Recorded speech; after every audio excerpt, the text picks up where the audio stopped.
Welcome to Keep Going, a podcast about failure and success, hosted by John Biggs. Every week, we talk to an amazing person about a time they failed and what they learned. And remember, when you're going through hell, keep going. Welcome back to Keep Going, a podcast about success and failure. I'm John Biggs. Today on the show, we have Dori Yona. He's the CEO and founder of Simple Closure, which I think is super apropos. So basically, it's like how to shut down your business. It's like a full service for that, right? Exactly. Wow. Something like that. Nice to meet you. Yeah, it's a pleasure. Okay, so yeah, tell us about how you ended up on this specific idea. Yeah, it's actually one of the most common questions I get is, how did you start a company that helps companies shut down? I don't think it's something intuitive or something that a founder wakes up in the morning and says, hey, they're going to disrupt the space. I think that the honest truth is I've been through it and it sucked. So I'm a founder. I'm a third-time founder. I've sold a company. I've shut one down, and I've been through the process of preparing a company for shutdown. And it was one of the biggest pain points and difficult things I went through. And I said to myself, there had to be a better way of doing this. And I searched near and far and couldn't find a better way of shutting down a company, and researched the space and actually found that every year in the US, 4 million or so businesses shut down. So it's actually a really big market. And so ultimately pulled the trigger and decided to start Simple Closure. Mm-hmm. So what does the service do? Like how do you like shut somebody down? Yeah, great question. So we help companies in the US, anything from like bootstrapped all the way to, unicorns. Our largest customers are, companies that have raised hundreds of millions, evaluations of billions, and anyone also that's a one-man shop founder that kind of started consulting business or try to start something themselves. So we kind of help them across the board. The way it works is pretty straightforward. You come to us, you go through onboarding. Onboarding usually takes 10 to 15 minutes. We collect information about the company, for example, your certificate of incorporation, who's on your board. You can connect your cap table if you use Carta or Pulley. If you ever had employees, you can connect your Rippling or Gusto or Paycheck system, and then we'll analyze all the information based on what we've gathered from your accounts.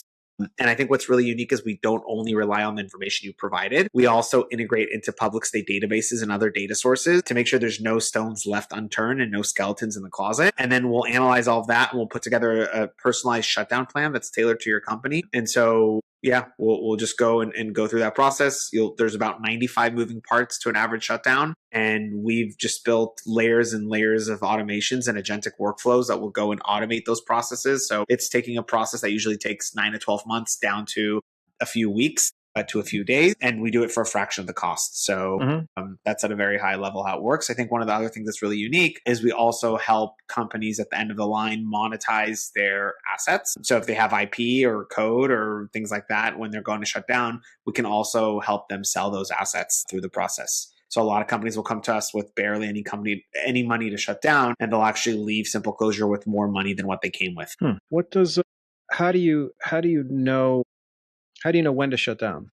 So you're talking to these folks. They're pretty much sure that they're ready to go, or do you have any insight on that? Yeah, great question.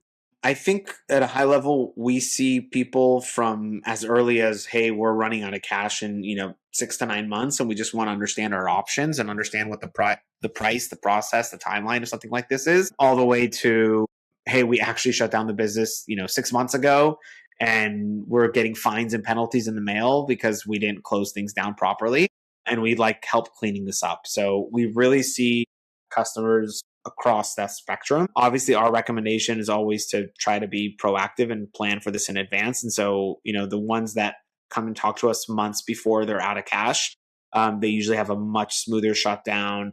And they don't usually get fines or penalties or things like that because they're proactive and thinking about this. The later you get and the more money you start to owe, vendors or service providers or things like that, or even, state government agencies, the more messy it gets. So that's kind of like, when we see customers, how to know when it's the right time to shut down. Look, it's a very difficult question to answer, right? Like every company is different. Every founder is going through different things. Some founders were like, hey, I can live without a salary.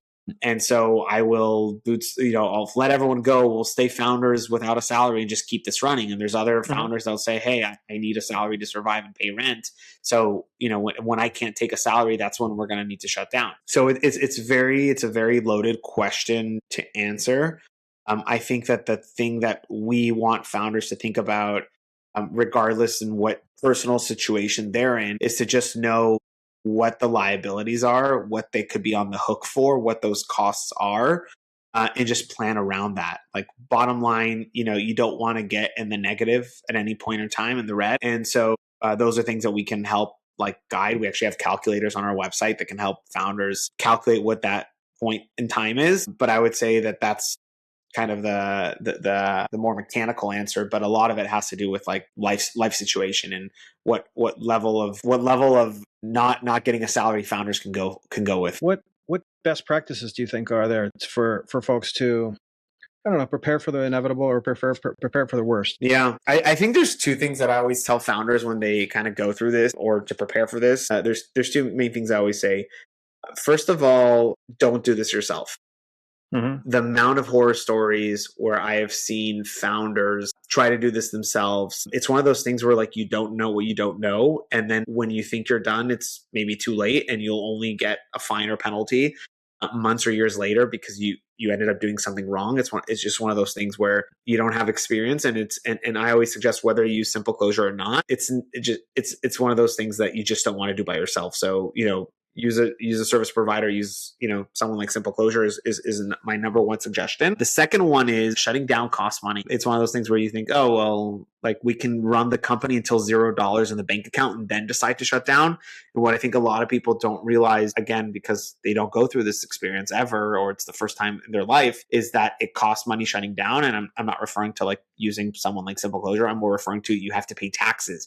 You have to pay the state of Delaware. There's IRS taxes a lot of times. There's payroll taxes you have to pay for employees. There's vendors that are owed money because a lot of vendors you pay in arrears. You might have an obligation to an office or a lease or a rent or things like that. And so at a very high level, I would just say that the second piece of advice is like you need capital in your bank account to properly shut down. And then what ends up happening when you don't have capital, I see a lot of founders pay out of pocket, which like sucks to see. And so that's the last thing we'd want founders to do is to have to pay out of pocket. So that's kind of how, those are kind of my words of advice. Okay.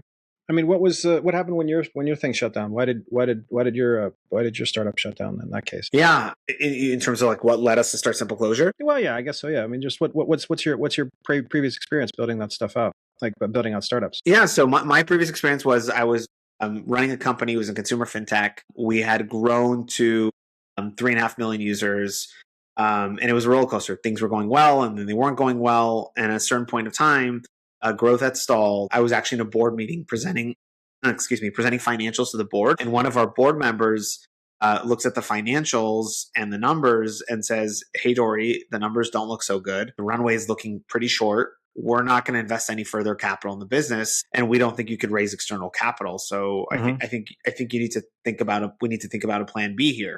And in my mind, I'm like, what plan B? Like we're building a huge company here. Like there's only one outcome, which is success. And they were like, well, it doesn't look like it's going that way right now. And so I think we need to think about the option of potentially shutting down. And so they actually asked me to put together a shutdown analysis for the business. And I asked them, hey, what is a shutdown analysis? And so they said, hey, listen, it's an analysis that can help us understand what is the timeline, what are the costs, what are the liabilities, do we need to do layoffs, are there severance packages that we need to keep for employees? And they flooded me with a ton of questions. Wow. And the honest truth is I didn't have an answer to any of those questions. I was, stressed out of my mind at one of the probably lowest points in my company, my career. And I had to get back to the board with the answers. So I actually went home that evening from the board meeting and I kind of started my journey down the path of preparing a company for shutdown. The first thing I did is actually went to Google and I Googled how do you shut down a startup. I was hoping to find like a platform or a company or a product that could help me through this process. The closest thing I found was a blog post from a boutique law firm, something that was like 20 years old, nothing that I could really rely on. So that didn't help. And then I said to myself, well, I'm probably not the first founder in America shutting down. Let's go tap my network of founders and talk to other founders that have been through the process. And so I actually went to LinkedIn and I started searching on LinkedIn for other founders in my network that had gone through shutting down. And I was hoping to find a founder and I spent a good few hours on LinkedIn and I didn't find anyone. And what I realized really quickly was that it wasn't that no one had shut down. It just no one likes to write about it on LinkedIn. Yeah, they're not going to self-report, right? Mm-hmm. Yes. So that didn't help either. And the last thing I did is actually went to our law firm. We were using like a top tier law firm at the time, Fenwick. They had done all our fundraising and everything leading up to that. And I thought that they would jump on the opportunity to help us with preparing the company for shutdown. And instead of jumping on the opportunity, they said, hey, yeah, shutting down. It's not really our bread and butter here. Happy to refer you to a friend of a friend that runs a boutique law firm in Texas. They might be able to help you. And so even our lawyer didn't want to help. And so, like I said, I found myself with like no answers and needing to get back to the board. And so I kind of rolled up my sleeves and dug into the world of shutting down myself, spent a good few weeks talking to industry experts, understanding the difference between, a bankruptcy and ABC, a Chapter 7, Chapter 11, all the different like moving parts, and ended up putting a playbook together for the business. And so that was kind of the experience I went through. That was the pain I went through. And I thought I was a one-off. And after interviewing many, many founders, I realized that like everyone felt the pain I felt, and it wasn't a one-off. I was in a unique situation. And so that ultimately kind of led me to starting Simple Closure. And I bet you guys rank pretty high for like shutdown startups at this point, right? Something like that. So just like all the things that you were doing before, now they just pop up and send people over to you. Yes, exactly. Yeah, that's great. All right. I mean, did you raise funding, or what did you do there? Yeah, for Simple Closure. Mm-hmm. Yeah, we're venture backed. We've raised north of $20 million today across a few rounds. We've brought on like great investors to the cap table. For example, Carta is an investor in the company. Mm-hmm. And so, so we have great investors. We have a partnership with them. But yeah, we've raised over 20 million today. Yeah, you should partner with QuickBooks. That way, when you see like when you see a startup about to fail, you should probably send out an email or something like that. It might be a little bit too invasive, though.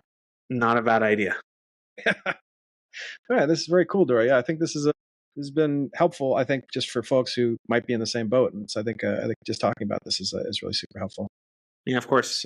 So Simple Closure, simpleclosure.com, is that where we are? Correct. All right, simpleclosure.com. We'll send folks over there if they're trying to sell a bunch of Aeron chairs, I guess, too, right? We help with that as well. If you think about it, like I said, like we started with just the bureaucratical legal side and like tax side of shutting down a company. And we realized that when we help those companies shut down, there's also more value to be derived and more help those founders need. So that could be anywhere from like selling physical assets to selling digital assets and domains and code base and workspace data. And so we've since expanded there and have helped quite a bit there. Dora, thank you for joining us. It's been very interesting. Of course. Thanks for having me. This is Keep Going. I'm John Biggs. We'll see you next week. Thank you for listening to Keep Going, a podcast about success and failure. Remember, Keep Going is entirely listener supported. If you're listening to this, please head over to keepgoingpod.com, where you can subscribe to the podcast for as little as $5 a month. This is a labor of love, and every little bit helps. Thanks for listening. I was so lost, pacing back and forth for 27 months. I wouldn't have known how to love myself if you didn't break my